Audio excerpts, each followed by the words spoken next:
एक ऐसे देश की कल्पना करें जिसे लगातार दुनिया में सबसे खुशहाल माना जाता है। एक ठंडा स्वर्ग जहां साल के ज्यादातर समय बर्फ की चादर बिछी रहती है। लोग उल्लेखनीय रूप से शांत हैं और जीवन की गति धीमी है। रोजमर्रा की अव्यवस्था की हलचल से मुक्त है। रोजमर्रा की जिंदगी में एक शांत सादगी है जहां हर कोई चुपचाप अपने कामों में लगा रहता है। यह शांत, लगभग सपनों जैसा देश उत्तरी यूरोप में बसा है और इसे फिनलैंड के नाम से जाना जाता है। 5.5 मिलियन की आबादी के साथ फिनलैंड को अक्सर 1000 झीलों की भूमि के रूप में जाना जाता है। हालांकि वास्तव में इसमें लगभग 1,88,000 झीलें और लगभग 1,80,000 द्वीप हैं, जो इसे एक सच्ची परी कथा भूमि बनाते हैं। नक्शे पर छोटा होने के बावजूद फिनलैंड 3,38,000 वर्ग किलोमीटर के क्षेत्रफल वाला एक असाधारण देश है। इसकी अपेक्षाकृत कम जनसंख्या घनत्व देश के समग्र कल्याण और उच्च प्रति व्यक्ति आय में योगदान देता है। 310 अरब डॉलर की वार्षिक सकल राष्ट्रीय आय के साथ यह प्रति व्यक्ति लगभग 60,000 डॉलर के बराबर है, जो इसके नागरिकों को वित्तीय संतुष्टि प्रदान करता है। फिनलैंड की उच्च प्रति व्यक्ति आय इसकी समृद्धि का सिर्फ एक कारक है। दुनिया के सबसे खुशहाल देशों में से एक होने के अलावा फिनलैंड अपने पासपोर्ट की मजबूती के लिए विश्व स्तर पर तीसरे स्थान पर है। इस शक्तिशाली पासपोर्ट के साथ फिनिश लोग बिना वीजा की जरूरत के कई देशों की यात्रा कर सकते हैं और यह विदेशों में निवास परमिट और व्यावसायिक अवसरों के लिए भी दरवाजे खोलता है, जिससे उन्हें स्वतंत्रता की एक अनूठी भावना मिलती है।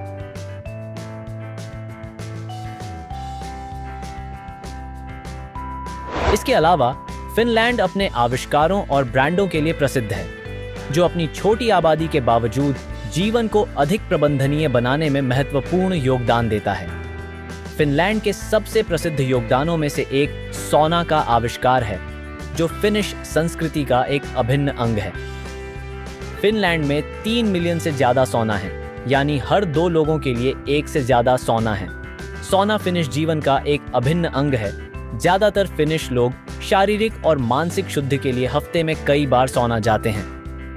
फिनिश संस्कृति में तो एक कहावत भी है, सौना के बिना घर घर नहीं है।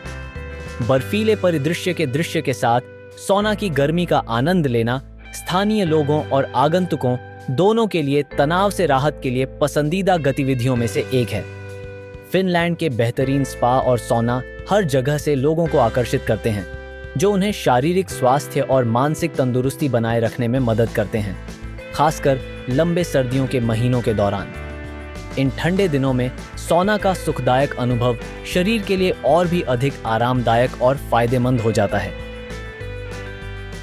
फिनलैंड हमेशा से ही शीर्ष रेटेड गंतव्य नहीं था, लेकिन इसने लगातार विकास किया है, जबकि अन्य देशों को आंतरिक संघर्षों का सामना करना पड़ा है।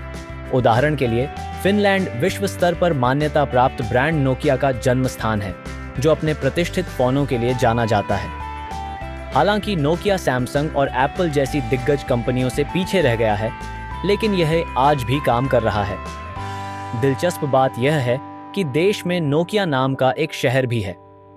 भौगोलिक दृष्टि से फिनलैंड उत्तरी यूरोप में स्थित है। यह माना जाता है कि इसके लोगों की उत्पत्ति मध्य एशिया और साइबेरिया में हुई है।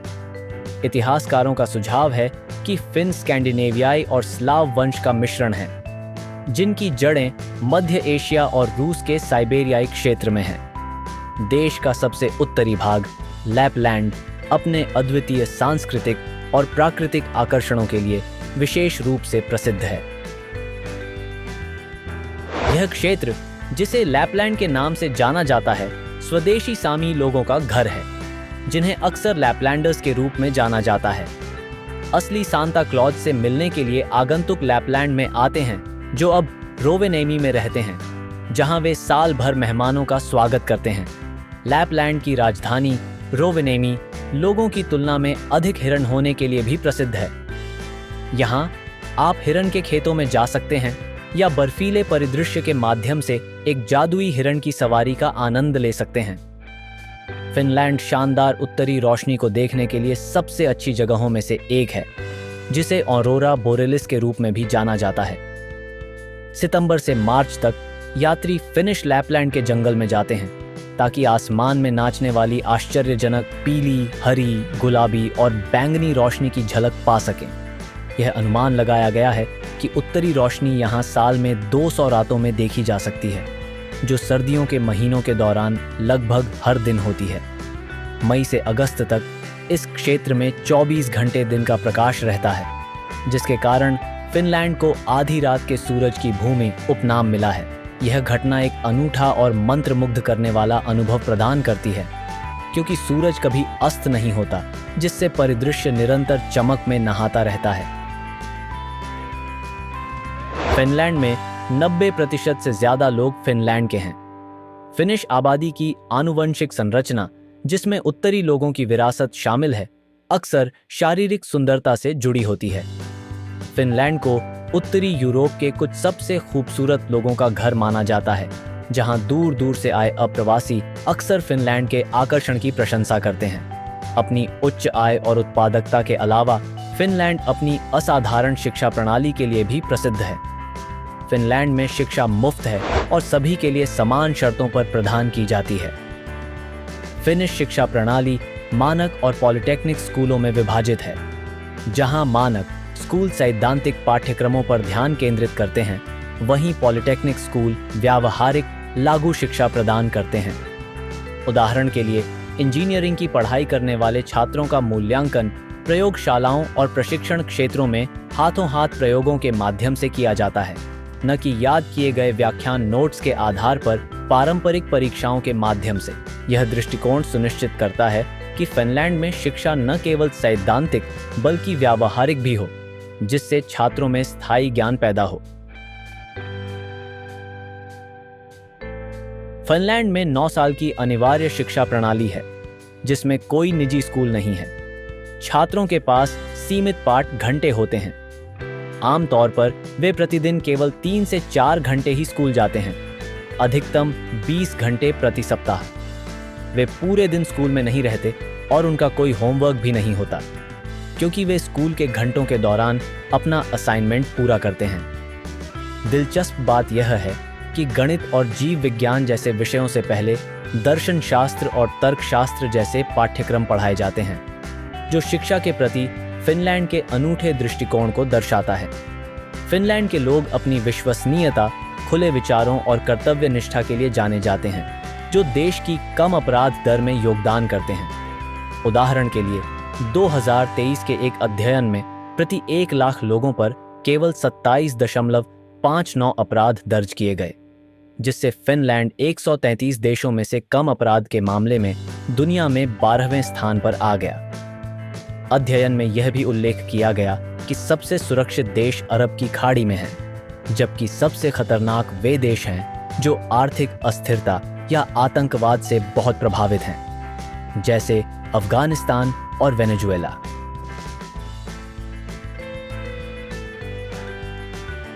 जब आप फिनलैंड जाएंगे तो आपको तुरंत ही वहां चीड़ के पेड़ों की बहुतायत नजर आएगी।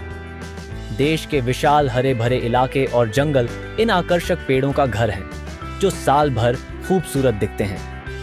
अपने प्राकृतिक क्षेत्रों और अपनी छोटी आबादी को संरक्षित करने पर फिनलैंड के ध्यान के कारण ये हरे भरे इलाके अछूते हैं और देश के परिदृश्य की एक प्रमुख विशेषता है।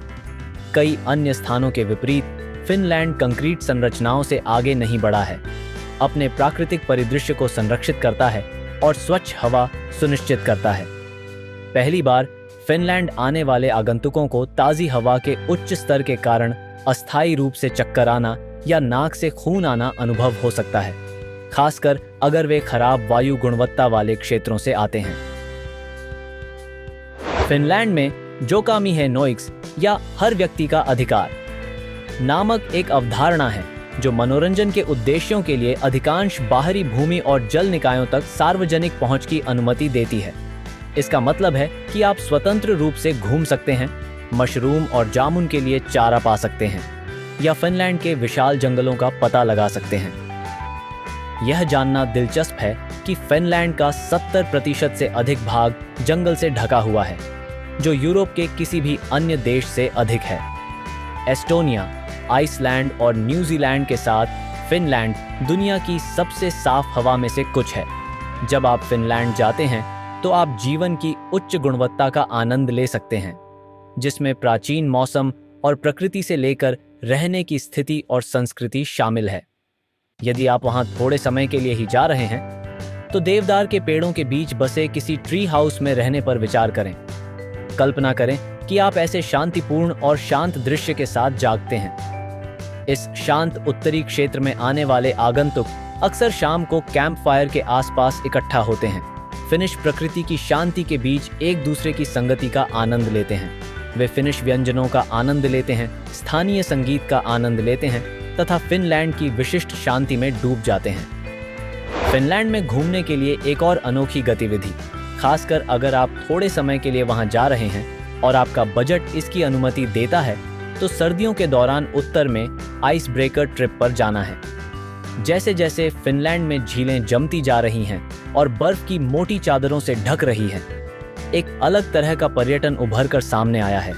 लोग इन जमी हुई झीलों और यहाँ तक कि बाल्टिक सागर में आइस ब्रेकर जहाज़ों पर यात्रा करते हैं और उस पल की लुभावनी सुंदरता का अनुभव करते हैं। ये जहाज़ सर्दियों के महीनों में फिनलैंड और स्वीडन के बीच परिवहन भी प्रदान करते हैं। फिनलैंड सहित उत्तरी यूरोपीय देश सिर्फ पर्यटन और परिवहन के बारे में नहीं हैं, उनके पास तेल भंडार भी हैं। उदाहरण के लिए नॉर्वे की समृद्धि उसके तेल भंडार की खोज के बाद काफी बढ़ गई। ये देश नियमित रूप से दुनिया के अलग अलग हिस्सों में नौकायन करते हैं और जहाज़ों के जरिए तेल का परिवहन करते हैं। सर्दियों के दौरान जमे हुए बाल्टिक सागर में तेल के परिवहन के लिए आइस ब्रेकर जहाज जरूरी होते हैं। वैसे तो ये जहाज बर्फीले पानी में सुरक्षित नौवहन सुनिश्चित करने सहित कई उद्देश्यों की पूर्ति करते हैं, लेकिन अब इनका उपयोग मुख्य रूप से मनोरंजन के लिए किया जाता है। उदाहरण के लिए जहाज किनारे पर आ सकता है और लोग हवा से भरे इन्फ्लेटेबल सूट का उपयोग करके -20 डिग्री सेल्सियस के ठंडे तापमान पर जहाज से बर्फीले पानी में कूद सकते हैं, जो उन्हें ठंड में डूबने से बचाते हैं। यह बाल्टिक सागर के बर्फ से ढके पानी में तैरना एक रोमांचक अनुभव बनाता है। फिनलैंड उन लोगों के लिए एक और शानदार अवसर प्रदान करता है जो सर्दियों के पर्यटन का आनंद लेते हैं और बर्फ से ढके प्रकृति में एड्रेनालाइन रश की लालसा रखते हैं। साइबेरियाई भेड़ियों के साथ स्लेजिंग, जिन्हें हस्की के रूप में जाना जाता है, यह रोमांचक अनुभव किसी हॉलीवुड फिल्म की तरह लगता है, जिसमें शानदार दृश्य और इन शक्तिशाली कुत्तों के साथ बर्फ में तेजी से दौड़ने का रोमांच है। जबकि साइबेरिया जैसी जगह से आने वाले किसी व्यक्ति के लिए यह एक परिचित दृश्य हो सकता है, दूर की संस्कृतियों से आने वाले लोगों के लिए यह अनुभव वास्तव में अविस्मरणीय है और फिनलैंड आने पर उन्हें जरूर आजमाना चाहिए। फिनलैंड की यूई सदस्यता के कारण कम समय के लिए भी शेंगेन वीजा प्राप्त करना आवश्यक है। लंबे समय तक रहने के लिए फिनिश और दूसरी आधिकारिक भाषा स्वीडिश पर अच्छी पकड़ होना आवश्यक है। यह न केवल स्थानीय लोगों के साथ संवाद करने के लिए बल्कि नौकरी के अवसरों के लिए भी आवश्यक है। फिनिश में प्रवीणता आमतौर पर B2 स्तर पर अक्सर पेशेवर अभ्यास के लिए आवश्यक होती है, भले ही आपके पास नौकरी की पेशकश हो।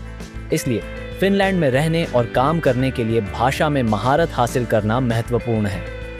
राजधानी हेलसिंकी देश के सबसे दक्षिणी भाग में स्थित है और अपनी सुरुचिपूर्ण और राजसी शैली के लिए जानी जाती है।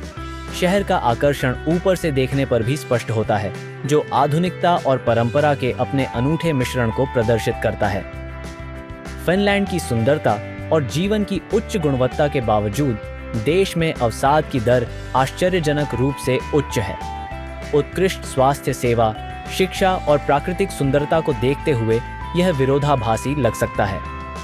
हालांकि फिनलैंड जैसे क्षेत्रों में जहां परलोक में विश्वास कम है, लोगों की सहनशीलता आसानी से टूट सकती है।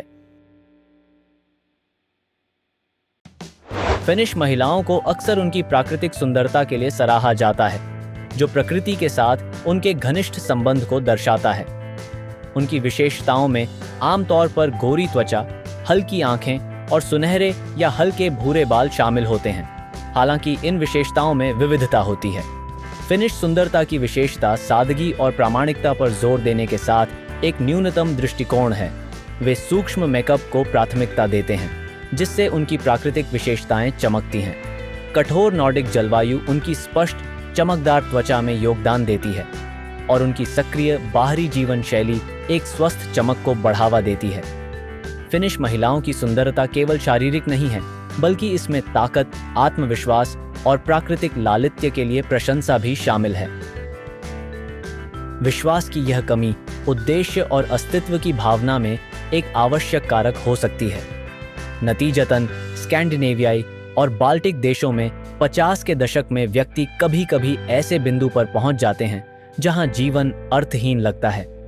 इसके अतिरिक्त बुढ़ापे को स्वीकार करने में असमर्थता कुछ लोगों को टूटने की ओर ले जा सकती है।